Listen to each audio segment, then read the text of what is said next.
기도합니다. 우리의 기쁜 마음을 주님께로 드리며 노래로 악기로 주님을 찬양하오니 저희의 찬양을 받아 주옵소서. 수고한 할렐루야 찬양대와 광릉숲 오케스트라 위에 크신 은혜로 갚아 주옵시고, 이제 말씀 듣습니다. 성령께서 온전히 주장하시고 역사하여 주옵소서. 우리 주님 예수 그리스도의 이름으로 기도합니다. 아멘. 주보에 있는 2주간의 묵상보입니다. 오늘은 테리 풀럼의 말인데 우리 같이 한번 읽겠습니다. 성령의 열매는 오직 순종의 정원에서만 자란다. 아멘이지요. 성령의 열매를 맺는 방법이 오직 순종에만 있음을 말씀하고 있는데, 이 주간입니다. 이 주간 매 순간 성령님의 인도하심에 반응하면서 순종의 삶을 살아가는 여러분들 되시기를 축복합니다.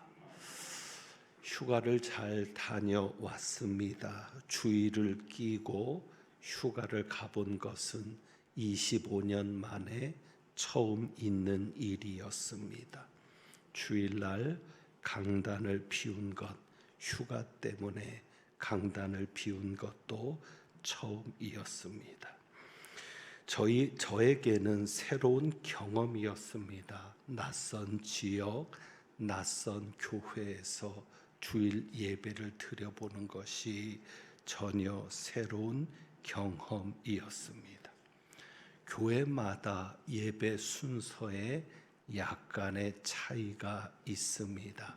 개혁교회 전통에서는 같은데, 또 같은 통합측 교단인데 예배 순서에는 차이가 있는 것을 보았습니다. 그런데 어느 교회든지 동일한 것이 있었습니다. 그것이 무엇인가 하면 예배 전에 목사님의 모습입니다. 저희 교회도 마찬가지인데, 예배를 위해서 목사님이 강단에 올라올 때 가장 먼저 하는 일이 있습니다. 그것이 바로 강단 의자에 앉아서 기도를 하는 겁니다. 그때 여러분 궁금하지 않습니까? 목사님은 저 강단 의자에 앉아서 무슨 기도를 할까? 모든 목사님이 다 그렇게 하잖아요. 그런데 무슨 기도를 할까 궁금하지 않으십니까? 이것과 관련해서 재미있는 이야기가 있습니다. 어느 교회 목사님에게 아들이 다가와서 묻습니다. 아버지, 강단에서 무슨 기도를 하십니까? 아버지가 대답합니다. 야 이놈아, 무슨 기도를 하겠니? 그야 설교를 잘할 수 있게 해달라고 기도하지, 그 시간에 무슨 기도를 할 게 있겠니? 라고 대답합니다. 그러자 아들이 한마디 합니다. 그런데 아빠, 하나님은 왜 10수년 동안 아빠의 기도를 한 번도 들어주신 일이 없어요? 이해되시는 분들만 웃을 것이고, 아마 집에 가다가 그때 이해돼서 웃으시는 분도 있을 겁니다. 그런데 저는 이 이야기를 보면서 참 목사가 천국 가기 힘든 이유가 여기에 있지 않을까 생각합니다. 여러분, 목사는 천국 가기가 더 힘들 것 같습니다. 이번에 다른 교회에서 예배를 드려볼 때 저에게 이런 큰 도전이 왔습니다. 그 도전은 과연 나는 설교자인가 예배자인가? 나는 설교하는 자로 예배 참석했는가, 아니면 예배자로 예배 참석하고 있는가? 여러분 아시는 대로 저는 매 주일 낮에 3번 예배를 드립니다. 3번 예배 드리는 게 쉽지 않죠. 그런데 이런 생각을 합니다. 이 3번 예배를 드리는 동안 내가 진짜 예배를 드린 것은 맞는가? 아니면 나는 설교만 한 것 아닌가? 그런데 이런 질문이 믿음에 대한 질문으로 연결이 되는 겁니다. 내가 정말 믿음이 있는가? 나는 목사인데 진짜 내가 믿음이 있는가? 어쩌면 믿음이 있는 척만 한 것은 아닌가? 설교할 때는 몰랐죠. 내가 목사이니까 믿음이 좋은 것 같다고 생각했는데 내가 정말 믿음이 있는가? 아니면 목사니까 믿음이 있는 척, 믿음이 좋은 척 하는 것은 아닌가라는 근본적인 질문이 던져집니다. 그러니까 지난 주일 제가 설교를 안 해도 되는 주일이었습니다. 그리고 목사가 아니어도 설교자가 아니어도 되는 주일이었습니다. 그런데 제게는 고민이 생기는 거죠. 왜? 호텔에 있는데 12시인 거 알아요. 호텔에 있는데 그냥 호텔에서 예배 드릴까? 피곤한데 유튜브 켜고 광릉내 교회 검색해서 들어가면 실시간 예배 드릴 수 있잖아요. 그냥 호텔에서 예배 드릴까? 어차피 한 주간인데 다음 주에는 교회에서 예배 드릴 거니까 그냥 이번만 좀 편하게 그냥 호텔에서 예배 드릴까? 한 주인데 뭐 어떨까?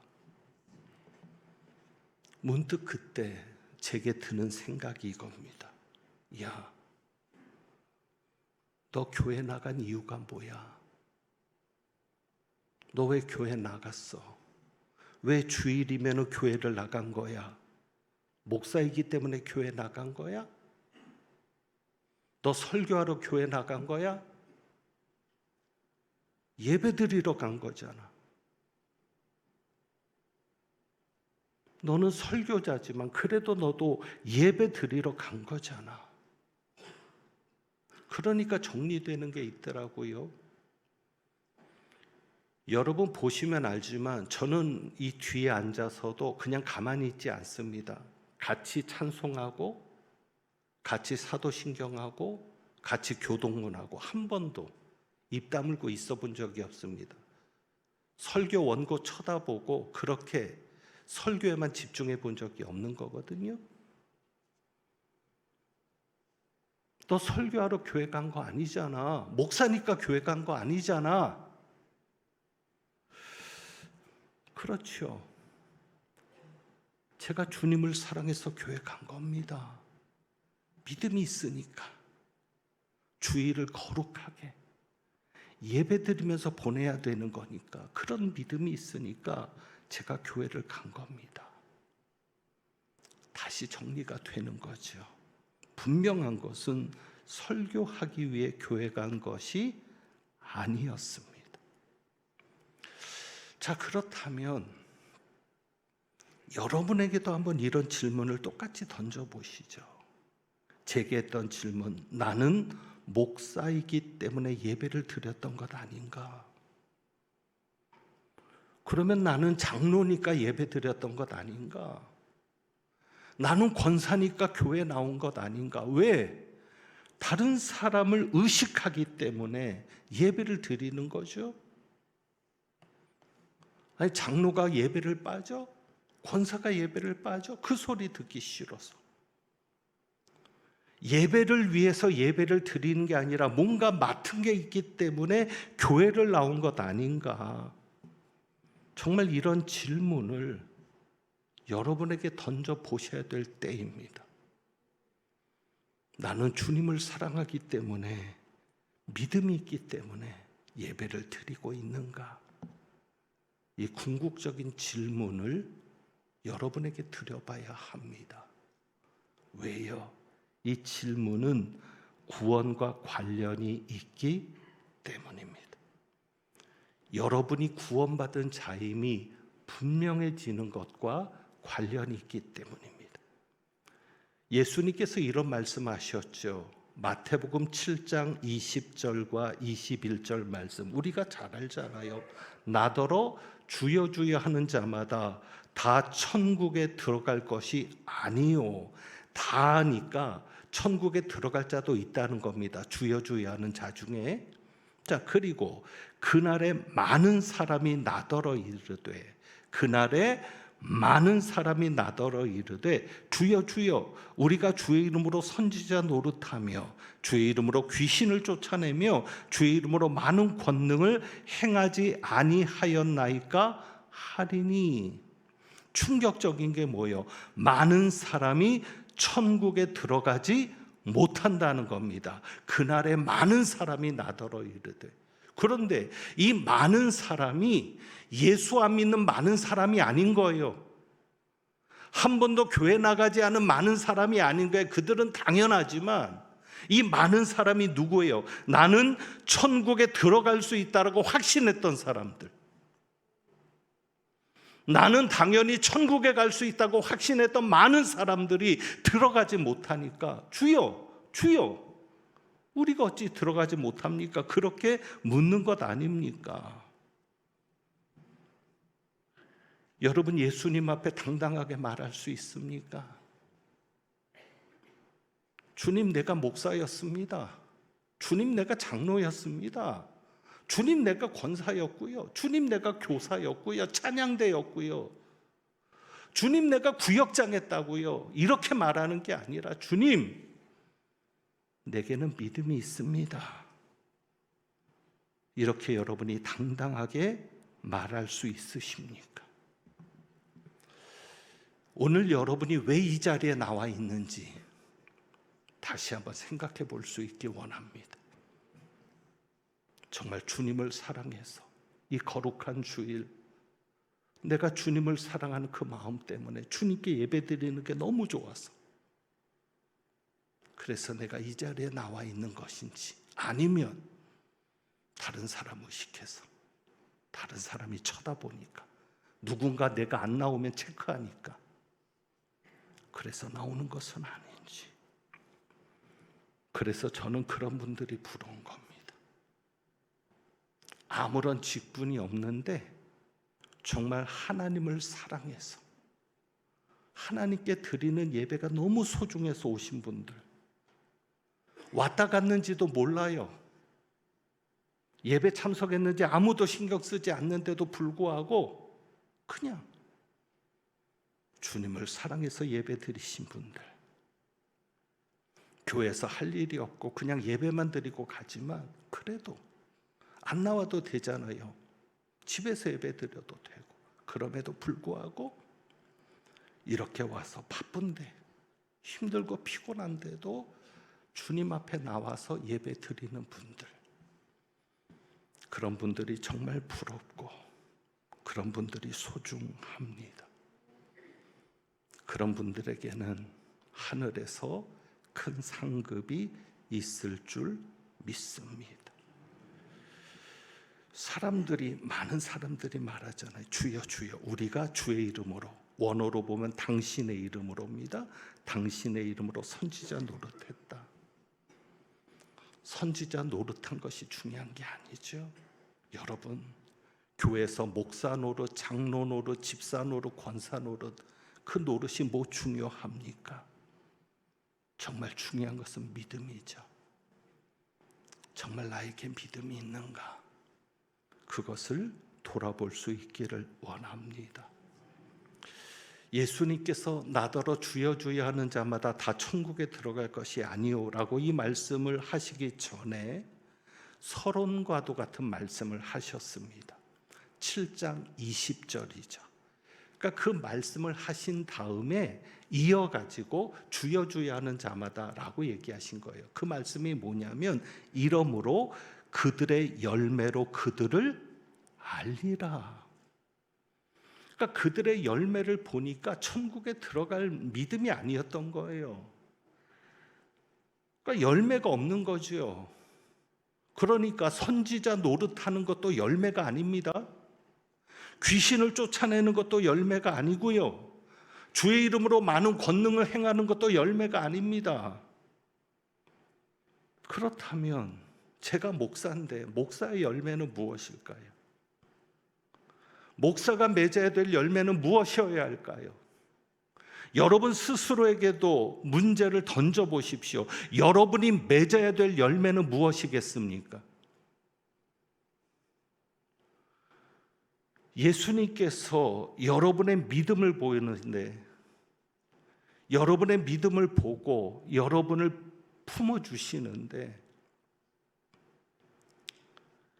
정말 마태복음 7장에 말씀하는 이 상황 속에서 만약에 여러분이 그 상황 가운데 있다면 여러분이 주님 앞에 믿음을 보일 수 있는 열매는 무엇이겠습니까? 지난주 설교에 불편하신 분들이 있을 줄 압니다. 왜?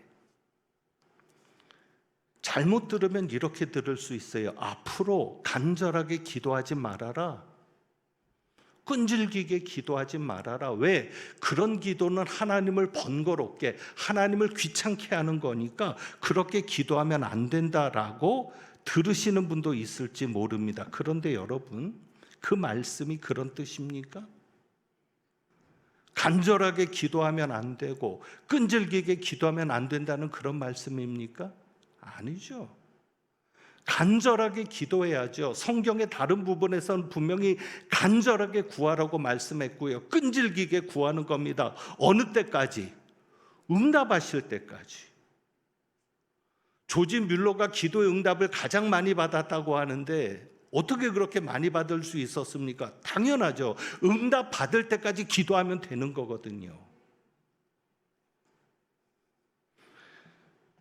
여기에서 말씀드리는 것은 그렇게 끈질기게 간절하게, 그래서 이 과부가 재판장을 귀찮게 번거롭게 한 것처럼 그렇게 기도해서는 안 된다는 말씀이 아니라, 적어도 지난번 2주 전에 보았던 그 말씀에서 예수님께서 그 비유를 하시는 뜻은 그런 뜻이 아니라는 것이죠. 그러니까 간절하게 기도하고 끈질기게 기도하고 응답받을 때까지 기도해야 되는데, 그러나 그 기도를 강조하기 위해서 그 비유를 가져다 쓰는 것은 잘못이라는 겁니다. 왜? 예수님은 그런 뜻으로 말씀하신 것이 아니니까. 교회가 커지니까 제 마음에 힘든 것이 생겼습니다. 어려움이 생겼습니다. 그것이 뭐냐면 신방을 못하는 겁니다. 이상하게 시대가 바뀌어서 신방을 요청도 잘 안 하고요. 그러니까 일일이 다 찾아갈 수가 없고 요청하는 신방만 하는데 그 신방도 많지 않고요. 그게 저는 어려운 겁니다. 저희 교회가 건축하기 전에 400명 정도의 교인까지 올라갔습니다. 출석 성도가. 그때만 해도 춘계나 축에 이렇게 대신방을 하면 거의 대부분이 신방을 받았습니다. 그리고 저는 아이들의 이름까지 외웠습니다. 기도할 때는 그냥 이름이 쭉쭉 나올 정도로요. 그리고 신방을 가면 그 전에 갔을 때와 다른 것도 보였습니다. 세간살이가 뭐가 바뀌었는지까지 볼 수 있었습니다. 그런데 교회가 갑자기 커지니까 신방도 어려워지고, 문제는 뭐예요? 교인들 이름도 모르겠는 거예요. 이게 목회인가? 목자는 양을 알고 양은 목자를 안다고 했는데 어떻게 교인들 이름도 모르는데 이게 목사인가? 이게 목회인가? 그게 현실이었어요. 그래서 큰 교회 목사님들은 말씀과 기도 중심의 목회를 합니다. 저도 그렇게 될 수밖에 없죠. 요청하는 신방은 열심히 가죠. 그리고 장례도 잘 챙기고요. 그러면서 중요한 게 뭐죠? 설교만큼은 제대로 하자. 제대로 하는 게 뭡니까? 말씀에 있는 그대로. 하나님께서 왜 그 말씀을 기록하게 하셨는지, 하나님께서 이 말씀을 통해서 무슨 뜻을 우리에게 주려고 하시는지를 분명하게 전하자. 성경에 있는 대로 그대로 전하자. 왜요? 영혼이 중요하니까. 영혼을 살려야 되니까. 그러니까 기도의 문제도 마찬가지입니다. 여러분 땅의 문제를 해결받으려면 끈질기게 기도해야죠.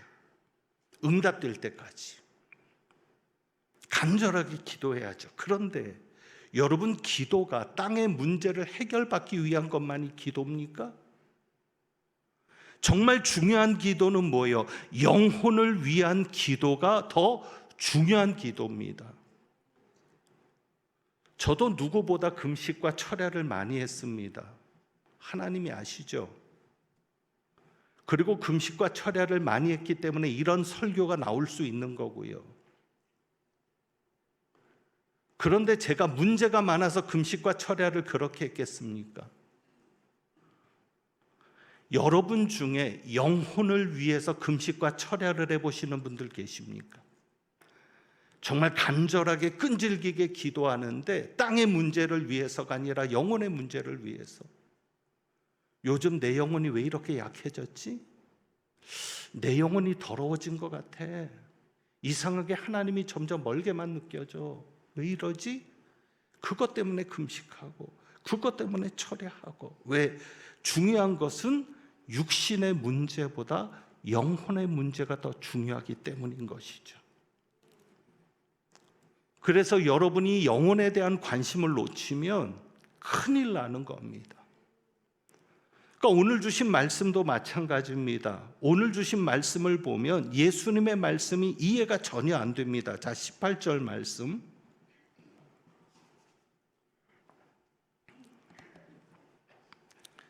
너희 머리털 하나도 상하지 아니하리라. 우리는 이 말씀에 위로가 되죠. 우리 머리카락 하나도 상하지 않겠다. 하나님이 우리를 철저하게 지키겠다고 보호하시는 말씀이거든요. 그러니까 우리는 든든해요. 그래서 문제가 있고 어려움이 있을 때 이 말씀을 가지고 위로도 받고 하나님의 보호도 확신하는데, 그런데 저는 이 말씀이 앞뒤가 안 맞는다고 느껴지는 거예요. 왜 앞뒤가 안 맞느냐? 머리털 하나도 상하지 않겠다고 하셨는데 이미 머리털이 상해진 거 아니냐는 거죠.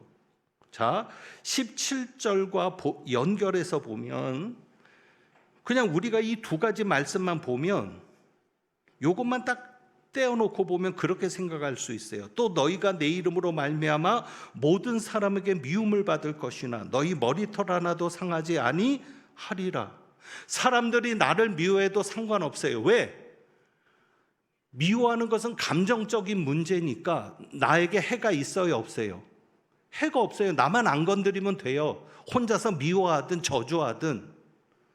그럼 하나님이 지금 그 말씀을 예수님을 통해서 우리에게 주시는 거냐고요. 그러니까는 감정적으로 사람들이 너희를 미워할 것이지만 너희 머리털 하나도 상하지 않도록, 그러니까 감정으로만 끝나고 너희에게는 손을 못 대도록 내가 지키겠다는 그런 말씀입니까? 아니에요. 이미 우리 머리털은 상했어요. 왜? 지금 예수님께서 이 말씀을 하시는 것은 우리가 받을 박해에 대해서 말씀하시는 겁니다. 두 가지 박해, 두 가지 핍박을 이야기하시는데 5절, 6절에 보면 성전이 무너지는 것을 예언하십니다. 그런데 성전이 무너졌어요. 주 70년에 예수님이 말씀하신 것처럼 로마 군대가 예루살렘에 들어와서는 성전을 파괴하고 예루살렘이 망했죠. 그러면 이 예언이 그대로 이루어졌으면, 자 10절입니다. 또 이르시되, 이 또 이르시되는 뭐예요? 마지막 때에 대한 예언이거든요. 예루살렘 성이 무너진 것이 분명하면 마지막 때도 있다 없다? 있다. 그 마지막 때가 언제입니까? 27절. 사람들이 인자가 구름을 타고 능력과 큰 영광으로 오는 것을 보리라. 사람들이 그때. 그리고 34절. 너희는 스스로 조심하라. 그렇지 않으면 방탕함과 술 취함과 생활의 염려로 마음이 둔하여지고 뜻밖의 그날이 덫과 같이 너희에게 임하리라. 그날이 뭐 심판의 날이죠. 35절 이날은 온 지구상에 관한 모든 사람에게 임하리라. 마지막 날이 있는 거예요. 재림이 있는 거예요. 자, 그럴 때 예수님께서 말세 때 받게 될 박해를 이야기하는 게 우리가 핍박을 받지 않는 게 아니에요. 예수님은 분명히 환난을 받을 것을 말씀하는 거예요. 그래서 11절에 곳곳에 큰 지진과 기근과 전염병이 있겠고 또 무서운 일과 하늘로부터 무엇이 있으리라. 징조들이 있으리라. 여기에서 지진, 기근, 전염병은 구약에서 대표적으로 하나님의 저주, 하나님의 벌을 상징하는 자연재해입니다. 이것도 징조인 거예요. 무슨 징조? 예수님이 재림할 징조. 이 세상에 무엇이 온다? 끝이 온다. 그것을 분명하게 얘기하시잖아요. 자, 그런데 그때 우리가 받게 될 핍박을 두 가지를 얘기합니다. 그 두 가지가 뭐냐면 12절, 13절, 14절 이 모든 일 전에 내 이름으로 말미암아 너희에게 어떻게 한다? 손을 대어 박해하며 회당과 옥에 넘겨주며 임금들과 집권자들 앞에 끌어 가려니와 이런 일이 너희에게 증거가 될 것이다. 자, 무슨 핍박을 얘기합니까? 우리가 핍박을 받고 법정에 서는 겁니다.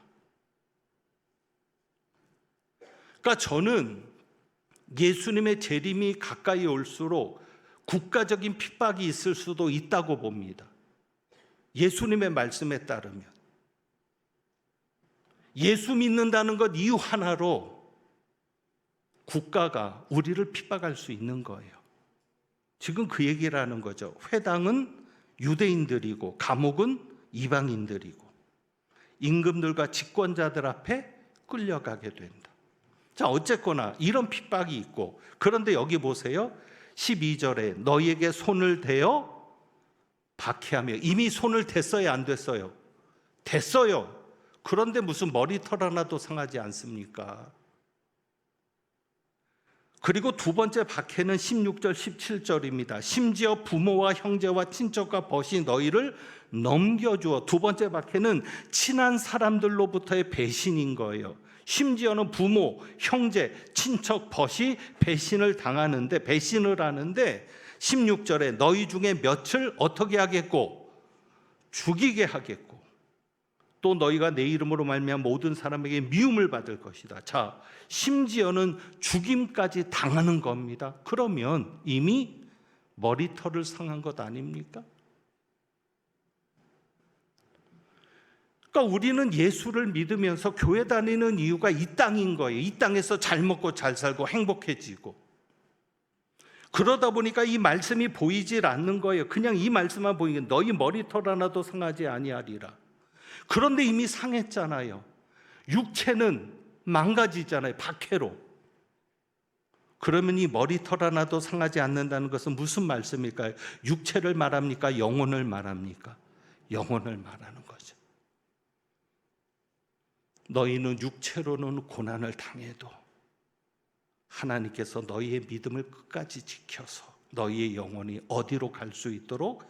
천국에 갈 수 있도록, 주님 앞에 설 수 있도록 지키겠다고 하는 그런 말씀인 것이죠.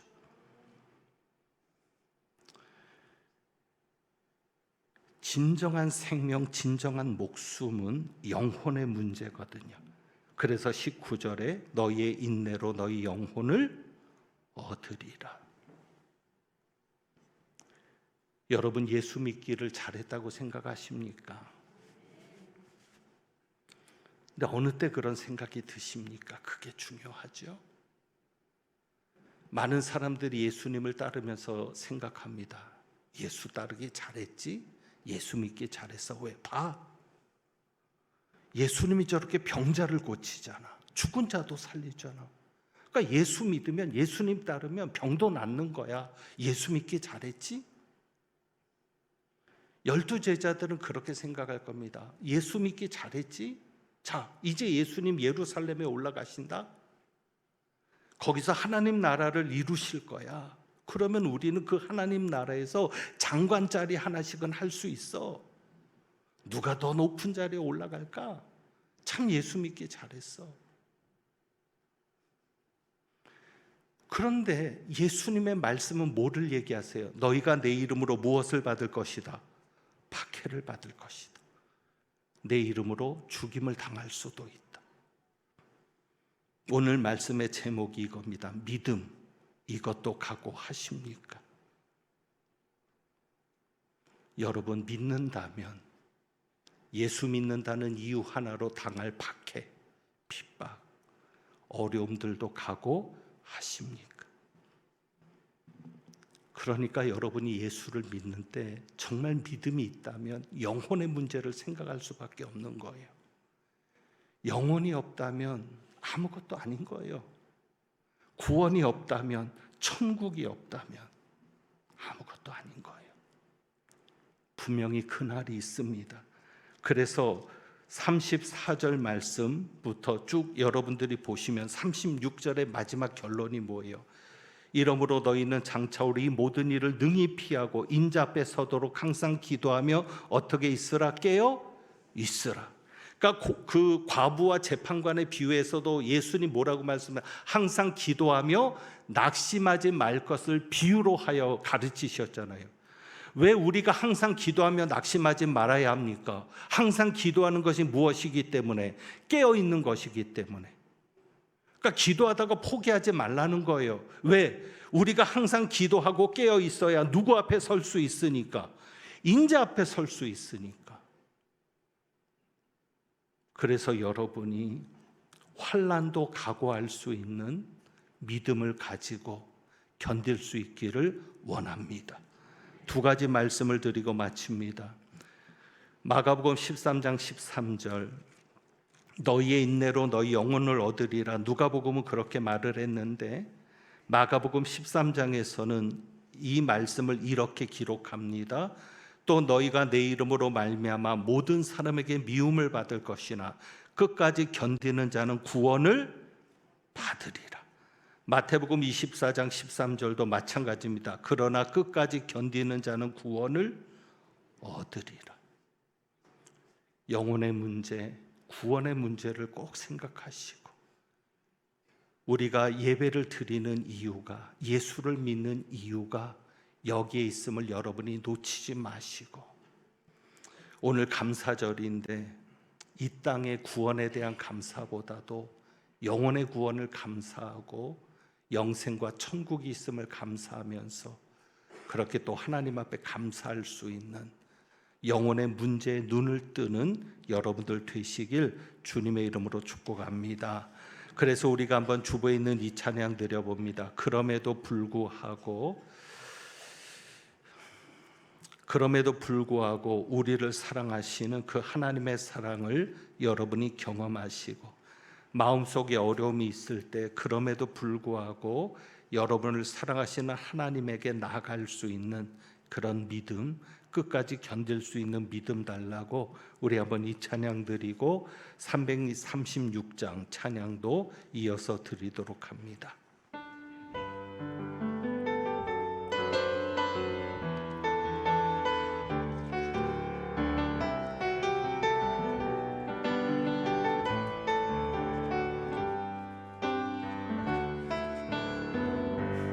마음속에 어려움이 있을 때,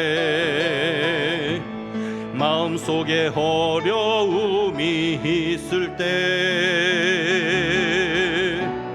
마음속에 어려움이 있을 때 주님 내게 먼저 오사 내 마음을 만지고 주님 앞에 나올 수 없을 때, 주님 앞에 나올 수 없을 때, 주님 앞에 나올 수 없을 때 주님 날 먼저 안으시 주시네. 마음속에 어려움이 있을 때, 마음속에 어려움이 있을 때, 마음속에 어려움이 있을 때, 주님 내게 먼저 오사 내 마음을 만지고, 주님 앞에 나올 수 없을 때, 주님 앞에 나올 수 없을 때, 주님 앞에 나올 수 없을 때, 주님 날 먼저 안으시네. 아멘. 그럼에도 불구하고 날 사랑하시는 내 하나님의 사랑은 나의 모든 걸 덮고, 그럼에도 불구하고 날 안아주시는 내 하나님을 부를 때 아버지라 그럼에도 불구하고 날 사랑하시는 내 하나님의 사랑은 나의 모든 걸 덮고, 그럼에도 불구하고 날 안아주시는 내 하나님을 부를 때 아버지라 부르죠. 환난과 핍박 중에도 성도는 신앙 지켰네. 이 신앙 생각할 때에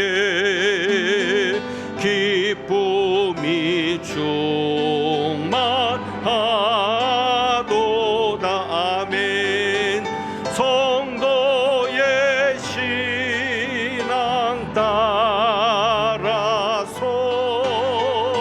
죽도록 충성하겠네.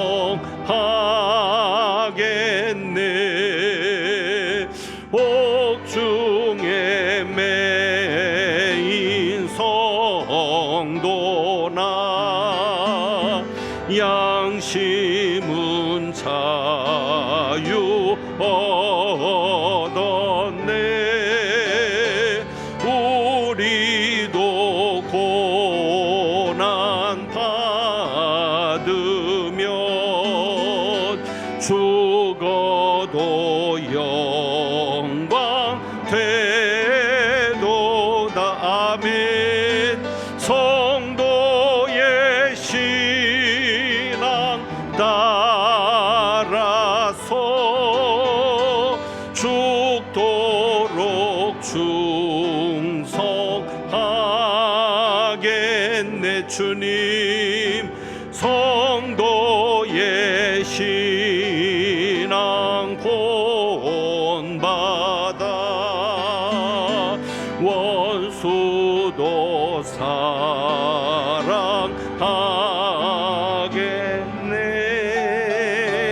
인자한 언어 행실로 주님 이 신앙 전파하리라. 아멘 아멘. 성도의 신앙 따라서 죽도록 충성하게. 성도의 신앙 따라서 성도의 신앙 따라서 죽도록 충성하겠네. 다시 한번 고백합니다. 성도의 신앙 따라서, 성도의 신앙 따라 죽도록 충성하겠네. 아멘.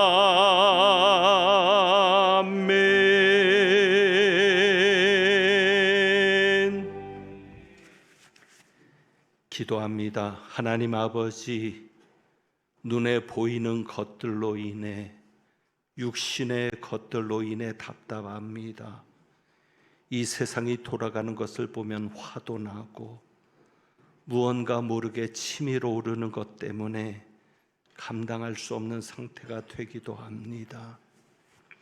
그럼에도 불구하고 우리의 영혼을 덮어주시는 하나님의 사랑이 있기를 기도합니다. 어려우면 어려울수록 하나님을 더 가까이 느낄 수 있기를 원합니다. 힘들면 힘들수록 성령으로 말미암아 부어지는 하나님의 사랑으로 견딜 수 있기를 원합니다.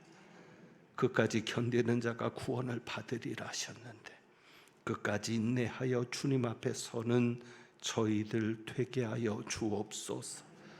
그저 눈에 보이는 육신의 문제에 매여서 보이지 않는 영혼이 죽어가는 것도 잠들어가는 것도 모르는 그런 어리석은 자들 되지 않도록 하시고, 저희 영혼을 깨워주시고 항상 기도하며 깨어있는 자가 되게 하여 주옵소서. 오늘도 주님 앞에 귀한 예물을 봉헌합니다. 감사할 것이 없지만 그래도 날 구원하신 주님의 은혜에 감사하고 나와 함께 하신 은혜에 감사해서 감사 예물을 드리며, 여러 가지 모양으로 여러 가지의 제목으로 주님의 것을 구별하는 이 마음 주님 보셔서 이분들의 눈물, 정성, 주님을 향한 사랑, 그리고 수고의 땀방울을 기억하여 주옵소서. 이른비와 늦은 비의 역사로 때를 따라 돕는 은혜를 날마다 경험하게 하여 주옵소서. 하나님은 내게 복을 주시고 너를 지키시기를 원하며, 하나님은 그의 얼굴을 내게 비추사 은혜 베푸시기를 원하며, 하나님은 그 얼굴을 내게로 향하여 드사 평강 주시기를 원하노라. 육신에 매여 육신대로 사는 자가 아니라 영혼의 세계, 영혼의 문제에 눈을 떠 항상 기도하고 깨어 있어 주님 앞에 설 수 있는 자가 되기를 힘쓰며 나아가는 주님의 귀한 백성들 위에 부활이요 생명이신 우리 주님 예수 그리스도의 은혜와 우리를 자녀로 삼아주신 아버지 하나님의 사랑과 믿음으로 신앙으로 살도록 영적인 방향을 잃지 않도록 역사하시는 성령님의 교통하심이 이제부터 영원까지 함께 하시기를 축원하옵나이다. 아멘.